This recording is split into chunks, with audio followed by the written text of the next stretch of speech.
अच्छा,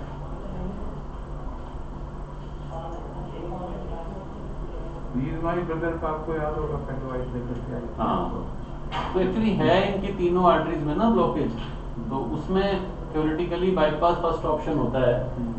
और ना कराना हो तो जैसे आप देख पा रहे हो ये आर्टरी यहाँ इतनी ब्रॉड है और यहाँ ये है ना, तो यहाँ से यहाँ स्टेंट हो जाए तो फ्लो बना रहे, बाकी दवाइयों पे चले, मतलब कंडीशन आगे ठीक है सर। नहीं, आगे नैरोइंग है, मैं यही तो आपको कह रहा हूँ, इसीलिए तो आगे बहुत नैरोइंग होने की वजह से ही बाईपास भी एक, बाईपास की इशू है, बाईपास का प्रॉब्लम है। बाईपास में आपको ब्लॉकेज के बाद नस जोड़नी है, तो जहाँ स्टेंट के बाद सही रहेगा। स्टेंट के बाद सर देखो ये तो नहीं कह सकते, बट पैलिएटिव चीज है। स्टेंट के बाद ये होगा कि भाई यहाँ से फ्लो यहाँ तक हो जाएगा, है ना, और इनकी थोड़ी सी प्रॉब्लम सॉल्व हो जाएगी।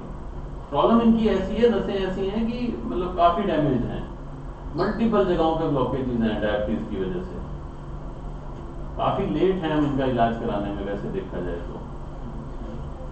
तो दो होती हैं दोनों, 3 नसें होती हैं, एक नस 100% ब्लॉक्ड है, उसको इधर से ही फ्लो जा रहा है, वो नेचुरल बाईपास बन चुका है।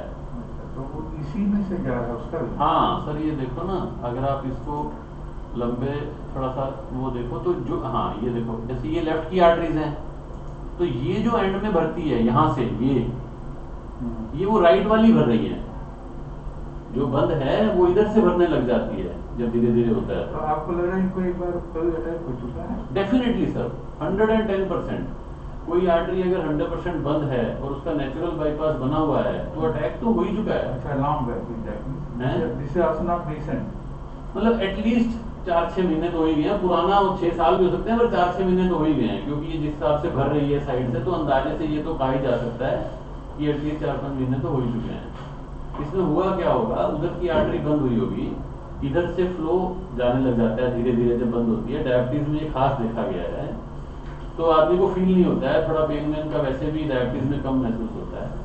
फिर ये जो आर्टरी है जो दोनों को सप्लाई कर रही है, अपने एरिया को भी और राइट को भी, उसमें जब नैरोइंग आती है तो पेशेंट को दिक्कत होने लगती है, क्योंकि वो 2 एरिया को सप्लाई कर रही थी, तो अब उसमें भी दिक्कत आ गई है।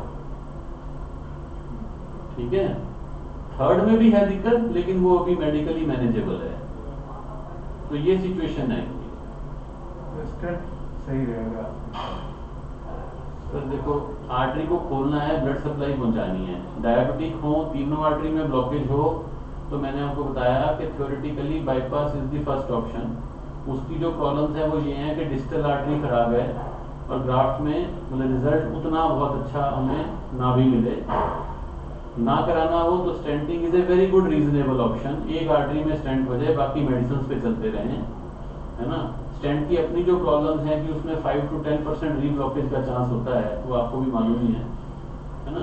तो ये चीज़ें एक्सेप्ट करते हुए हमें एक डिसीजन लेना है, क्योंकि हम तो सर आपको ही जानते हैं। सर मैं आपको बता रहा हूँ, मैं तो इसलिए बता रहा हूँ कि हमारी तरफ से कोई ऐसा नहीं है कि अभी इमरजेंसी है, लेकिन आप कोई CD रिपोर्ट लेना चाहें तो ले सकते हैं। हाँ दे दिए सर, थोड़ा घर में जाकर के बात करके। हाँ, क्योंकि बात तो वही रहेगी, चाहे अभी कराएं या हाँ, कुछ 10 दिन बाद कराएं। हाँ, बस उसमें यही होता है कि जो ये है इसको फिर हम एंजियोग्राफी वाला ये निकाल देते हैं जो कैथेटर है, और फिर वो जब एंजियोप्लास्टी करते हैं तो दोबारा उसको लगाना। अभी थोड़ी देर में हुआ है। हाँ, एक बार आप इनसे समझ लीजिए तो और फिर हमें बता दीजिए, तब तक हम वेट कर लेते हैं इनकी, आप कहोगे तो अभी कर देंगे और नहीं तो हम इनको बाहर कर देंगे। ठीक है, चलो इनको बता दो और